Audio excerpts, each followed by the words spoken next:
Salut, je suis de retour, donc j'espère de pouvoir finir la galette.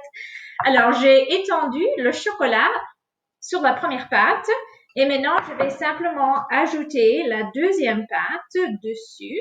Je vais pincer les côtés et j'espère que ça ne va pas couler. J'ai oublié d'ajouter mon œuf dans le mélange, mais ce n'est pas grave, je n'ajoute pas toujours des œufs. Mais le plus important, c'est de mettre l'œuf à la fin sur la pâte pour la faire brunir. Donc, je vais simplement mettre la pâte dessus. Je vais couper ce qui est extra. J'ai beaucoup de pâte extra. Donc, je vais simplement couper un peu les coins. Hein, c'est parce que c'est carré. Et puis, je vais pincer les côtés ensemble. C'est très facile à faire. C'est vraiment facile. Vous pouvez la faire avec votre famille, vos frères et sœurs, vos parents, c'est comme vous voulez.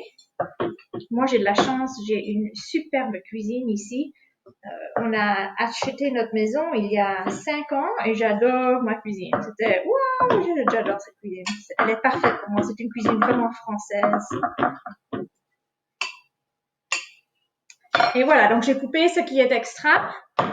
Et maintenant, simplement, d'ailleurs, je peux utiliser même la fourchette avec l'œuf. Pourquoi pas? Et je vais pincer les côtés. Vous voyez, je vais carrément pincer les deux pâtes ensemble.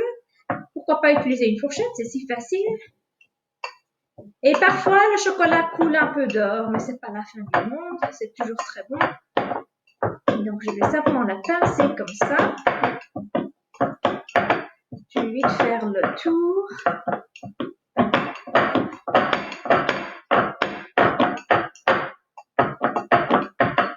Et ma fille Hannah, c'est elle qui a préparé la couronne pour le jeu ce soir. J'ai demandé qu'elle fasse une couronne pour le jeu. Donc, c'est elle qui l'a faite pour nous ce soir, pour le jeu. Et bon, alors, pour éviter que ça gonfle trop, je vais couper avec un petit couteau, quand même une petite coupure au milieu. Quelques-unes, je vais faire quelques-unes. Comme ça que ça ne gonfle pas trop fort. Et je vais utiliser une brosse. Si je la trouve, celle-ci, ben voilà, c'est bon. C'est une simple petite brosse. Et je prends le jaune d'œuf, le blanc d'œuf avec un peu de lait. J'ai mélangé les deux. Et on va simplement brosser le jaune d'œuf et le blanc d'œuf et le lait sur la pâte. Comme ça, elle devient bien brune. C'est comme ça qu'elle a la belle couleur. Et c'est tout, en effet. Donc, maintenant, je vais mettre cette pâte au four pendant environ 30 minutes jusqu'elle est bien brune. Et je vais la mettre à 350 degrés, c'est Fahrenheit aux États-Unis, n'est-ce pas? Et là voilà, c'est comme ça. C'est très facile, je la mets au four et dans 30 minutes, je vous montre le résultat.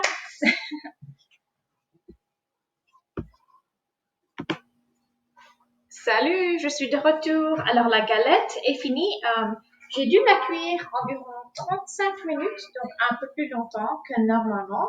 Mais je vais la sortir et maintenant vous pouvez la voir quand elle est faite. Regardez ça, elle est splendide, elle est parfaite.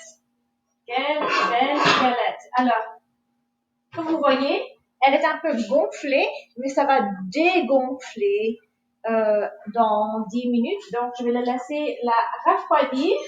Et puis, je vais, quand elle est froide, ou presque froide, je vais ajouter le petit bébé dans la galette. Je vais mettre la jolie couronne dessus, n'est-ce pas? Et puis, je vais la servir en tranches à la famille pour jouer le jeu. Et on verra qui sera la reine ou le roi ce soir. Et voilà, c'est comme ça qu'on prépare une galette des rois pour l'épiphanie. Merci beaucoup et à bientôt. Salut!